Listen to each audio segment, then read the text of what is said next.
Maggie Hassan and I approve this message. Standing up to anyone to lower our costs. That's Maggie Hassan. New laws to lower prescription drug prices and cap insulin. Because Hassan has the guts to take on big pharma and put our families first. But Don Bolduc, he said hell no to supporting the new law that lowers our drug prices. The same Don Bolduc who has plans to eliminate Social Security and decimate Medicare. Bolduc's dangerous ideas will cost our families thousands and take us backwards. That is a first look at the new ad from Democratic Senator Maggie Hassan in her fight for re-election in New Hampshire. After she was up double digits just a month ago, a recent poll shows her Republican opponent, Don Bolduc, now within the margin of error. And Senator Hassan joins us now. Senator, thanks for your time this morning. How do you account for Bolduc closing the gap in that poll? Look, we have always known this is a really, really close race.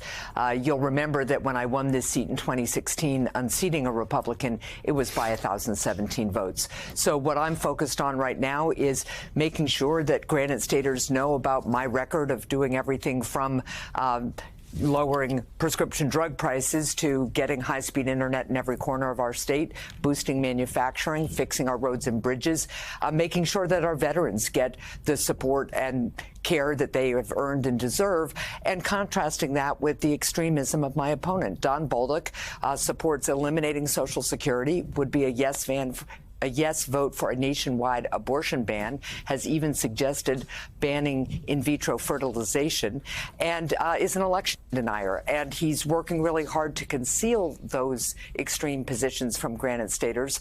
So my job over the next 13 days is to be out there talking to people about the difference in this race and making sure that we're on the air and on the ground talking about the stakes. Senator Hassan, there's a big, huge market basket, as you know, in Manchester, New Hampshire. If you were in there this morning, what would be the top issues you think would be on voters' minds? Would it be abortion or would it be gas and groceries? And if it was the latter, if it was gas and groceries, what could you, as a United States Senator, do to lessen their load? Well, sure. And what I would be hearing in Market Basket is gasps at the price of eggs right now, which have just shot up extraordinarily. People are concerned about their pocketbooks. They are also concerned about their individual rights. I'm hearing about all of it. Inflation is hurting way too many Granite State families and small businesses, and that's why I'm focused on lowering costs that we can right now. An important piece of the Medicare negotiation package that we put together, finally allowing Medicare to negotiate those prescription drug prices, means that seniors who are on insulin will feel the impact of that in January. We have more to do to lower energy costs. It's obviously getting close to winter here in New Hampshire, and people are really worried about heating their homes.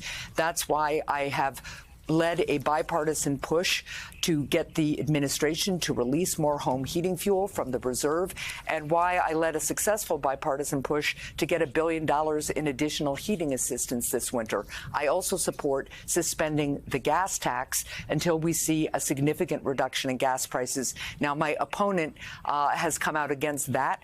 He has come out against the Medicare negotiation provisions, and he would eliminate Social Security, which jacks people's prices up.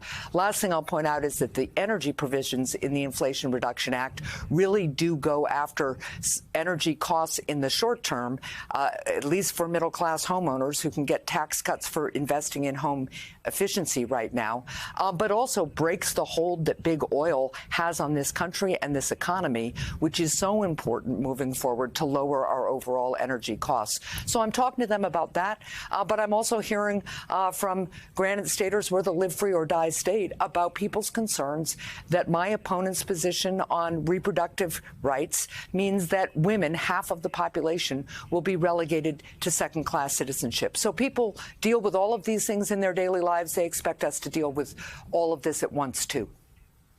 Good morning, Senator Jonathan Lemire. I'll just note that I worked for a time at a market basket just over the border in Tewksbury, Massachusetts. But I want to talk about some of the rhetoric your candidate has been using.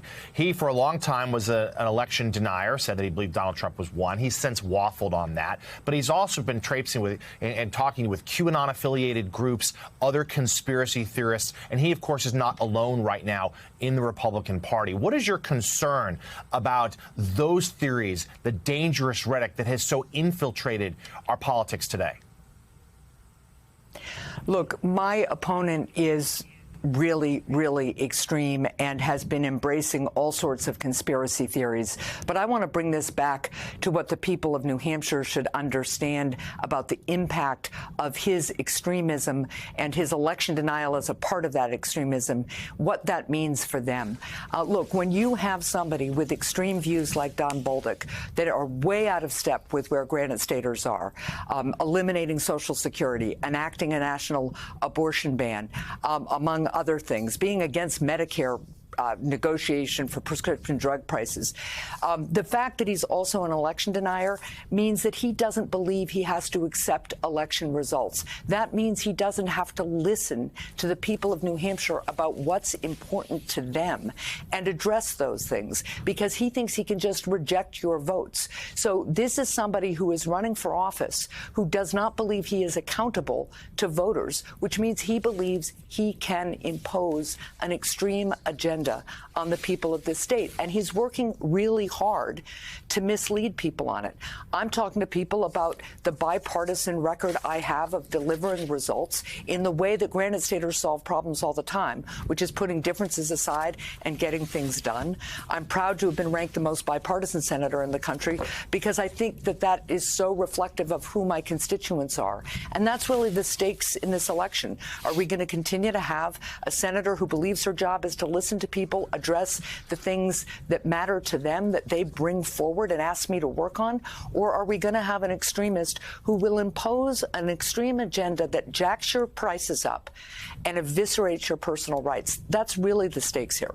Democratic Senator Maggie Hassan of New Hampshire locked in a tight race there. By the way, this segment brought to you by Market Basket, serving New England since 1917. Senator, thank you very much. We appreciate it.